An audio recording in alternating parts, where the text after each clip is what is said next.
We are not talking about this album. We are not talking about this album. And we are not talking about this album. I'm going to review this piece of, some people would call it manure. Others would call it great classic pop, hard rock and pop music. Unmasked. I'm going to review it. It might stink. It might suck. A lot of people thought this album sucked. I was into it at the time, though I was going to much harder rock at the time. I was getting into Back in Black, AC/DC. I was into Van Halen, Women and Children First, which I love. I love AC/DC, Back in Black also. This one was very poppy. I think KISS were trying to be too mainstream, commercial, poppy, bubblegum, a little bit of bubblegum. But I don't think this is as crappy as a lot of people say it is. So I'm going to get into it. KISS Unmasked, 1980. I think it was June of 1980 that I first got into this, that I first heard it. Right away, I really liked Is That You. I think that was a great song, though it's not written by KISS. It's a good cover that they do. Good hard rocking. It's one of the raunchiest songs on this album. I like the aggressiveness that Paul puts into it. The production of this whole album is a little bit synthetic, a little bit plastic, but it's clean. It's a clean production. I like the dead man vocals on the chorus of Is That You. Very cool. The background vocals. So Is That You was probably my favorite song when I heard this album. Then we have Shandi. Shandi. Okay, I was not into Shandi. Not really at all at the time. It was kind of a song that I would pass over. It's way too light. I can't say it's too light. I appreciate it now. I actually like the laid back feel of Shandi. But at the time, I did not appreciate it too much. I do appreciate the songwriting in Shandi because it is crafted very well. So then we go to Talk to Me. I liked Talk to Me at the time. I think it was pretty cool, but it is very cheesy, and Ace is writing a lot of cheese on this album. Actually, all his tunes are very cheesy, but I don't know. I kind of like them in a way, as bad as they are. They're not great songs, but I like them. I have good memories of them. I just don't find them to be, like a lot of the songs on this album, I don't find them to be the classics that some other 1980s albums were, like Heaven and Hell by Black Sabbath. Great album. Back in Black by AC/DC. Great album. What else do we have? We have Ozzy Osbourne, Blizzard of Oz. Great album. And we have Van Halen, Women and Children First. Great album. So this one, there's just a cheapness to it. A little bit of a cheapness. But Paul Stanley said that they originally had, I think, I forget exactly what it was. I think they had 2 months or was it 8 weeks or 10 weeks to work on the album, to work out the arrangements, to write the songs and put it all together.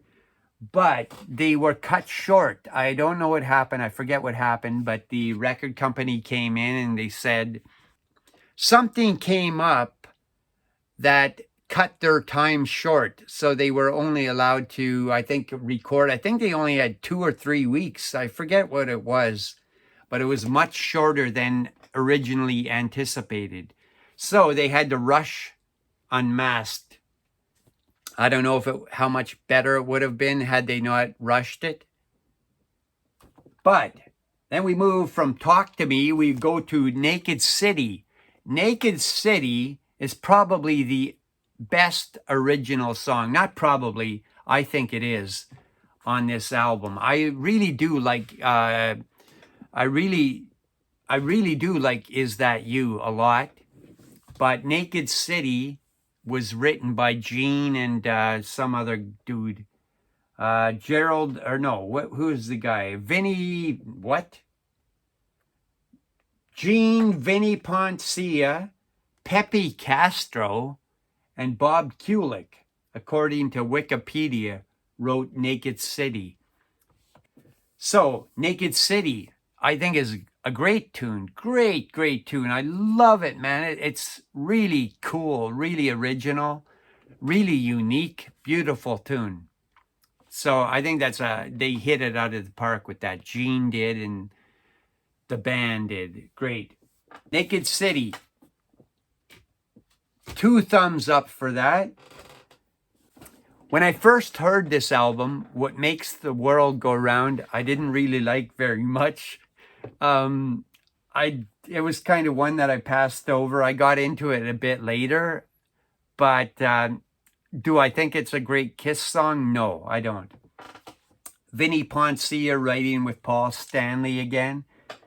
And then on the second side, Tomorrow, I liked that a lot at the time. Tomorrow, it's not the best song, but it's not too bad. It's pretty good, I think. Again, there's just an element of bubblegum poppiness on this album that sort of brings it down in my view. It's there's a cheapness. There's a kind of a cheapness factor to this album, but I do appreciate it. KISS are always good songwriters, so even when they're doing bad, they're kind of doing good sometimes, unless it's a song like Gene Simmons writing Somewhere Between Heaven and Hell on Hot in the Shade, or No, No, No. I think No, No, No sucks from Crazy Nights. I think that sucks, man. I can't believe some people think that's good. That's garbage, man. It's just filler music. And so is Bang Bang You. Oh my God, what a piece of shit that is. Terrible song. Another garbage song. Anyway, so Tomorrow I kind of liked. I liked it a lot at the time. You know, I was kind of transitioning. I wasn't having a sex change or nothing like that, but I was transitioning to heavier music. This was the KISS phase of poppiness and mellow stuff, you know. But it was gay. It was really happy, gay, you know. Really, I like that gay stuff. Very cool. And so Tomorrow I liked. Two Sides of the Coin I liked at the time too. But it is so goofy and cheesy. Like the Ace songs and a lot of the other songs on here are so much cheese, man. This is, wow. If you're lactose intolerant, you're not gonna withstand this album. So we go on to She's So European. I like She's So European. I don't know what's wrong with me, because I could hear the goofiness and the cheese in it, but I think it's so cool. It's a unique song. I like She's So European. That's terrible that I like that song. And I love Gene's voice too. I love Gene Simmons' voice. It's cool. It's fucking weird, but I like it. And poppy and goofy, and I love it. Or I like it a lot. I shouldn't say I love it.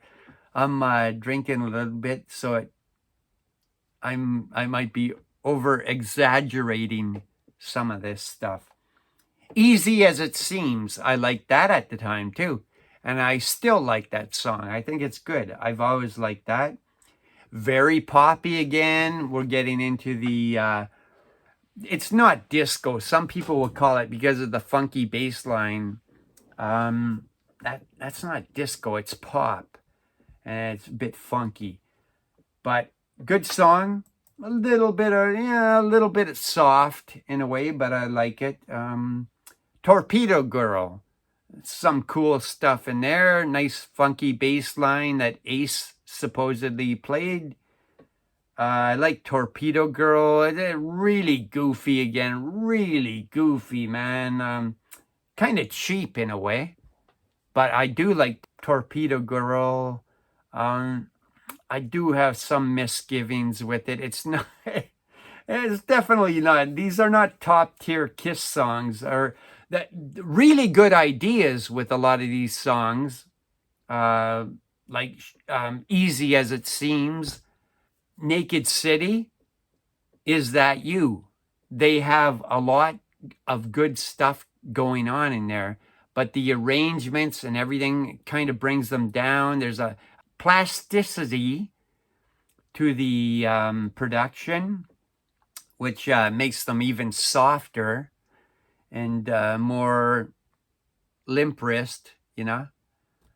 But I appreciate, probably I appreciate every song on this album, but I could see the bad in everything, and I could see the good in everything. I think Is That You? Really good. Really good. I like it. What is it? Naked City. That kicks. I think that really kicks, and it works. It's really good. But the other songs, even Easy as It Seems, it's really good, but it's got, there's a couple of really weak, limp spots in the song. Limp pieces of that song. Torpedo Girl, though, good idea, really goofy, some weak parts in that song that really just don't do it for me. But kind of on track, but not really hitting it out of the park. You're All That I Want. You're All That I Want was another song that I didn't care for at all at first. I grew to like it later and appreciate the good parts of it. But again, it's one of those songs, it's kind of very limp. It's very limp.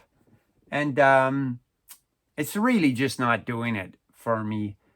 I would have to consider that one of the weakest songs on the album, along with What Makes the World Go Around. And the Ace songs are pretty weak too, generally. Even though, like I said, all of these songs have things I like about them. And they're just not hitting it out of the park, right? So, interesting album. A very poppy commercial direction. I think they're pushing it too far in the commercial direction.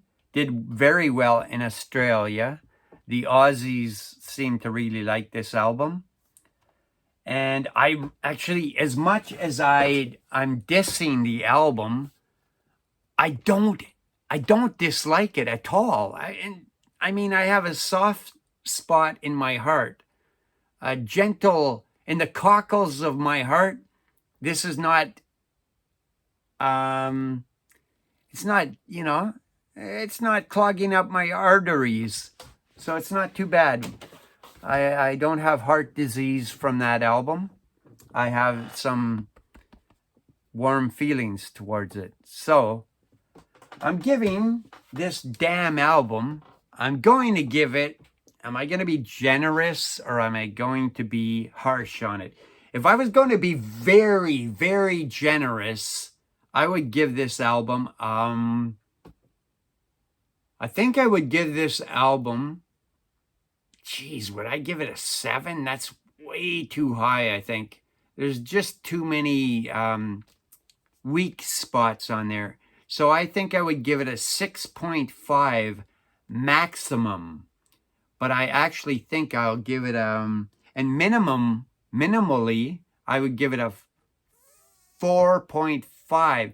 But there's just too many intelligent spots on this album for me to give it a weak score. I know some people will say, "Oh my God, this album's crap." It's not. I'm gonna give it I'll give it a 6 out of 10. That's a pretty generous score, I think. And 6 out of 10 to me is not bad.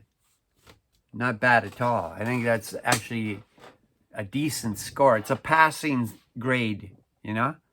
So, that has been my thoughts on this shitty album, which it is not, it's not shitty. But it's not brilliant either. There's KISS, like I say, have very good songwriting chops. They have great songwriting ability. So you could hear it scattered out. So sometimes it's like junk food. This is kind of like the junk food of rock and roll albums. There's a lot of junk on here, like junk. It's tasty though. It's kind of sweet, too sweet. Like if you got a sugar tooth though, if you got a sweet tooth, you might love that sugary popness in here. But I find it a little bit, I just appreciate it. And I kind of want to vomit from all the sugar too. So I got very mixed feelings on it. And I was such a KISS freak at that time that I wasn't letting go of KISS for Black Sabbath, AC/DC, Van Halen, you know, all the bands of the time. I was into Carrs too at, what was it, 1978, 79. What else? Cheap Trick. But KISS was still my number one until right after this album. Back in Black from AC/DC. Back in Black from AC/DC changed my ways, and I totally went into a harder, darker direction with music. And so I attribute that to Back in Black. But I do appreciate this album, whether it's crap or whether it's pretty good, I don't know. It's all opinion. Mine doesn't mean shit. But that's my view. And thank you for listening. Thank you for watching. I want you to rock and roll all night. Party every day. And subscribe to Damn Wicked here on YouTube. Join our YouTube channel and get more rock and roll reviews. Some rock and roll covers that I do and my band does. We're called Damn Wicked. Join us every morning, every afternoon, and always in the middle of the night. Rock and roll all night, party every day, and you stay damn wicked. Thanks for watching.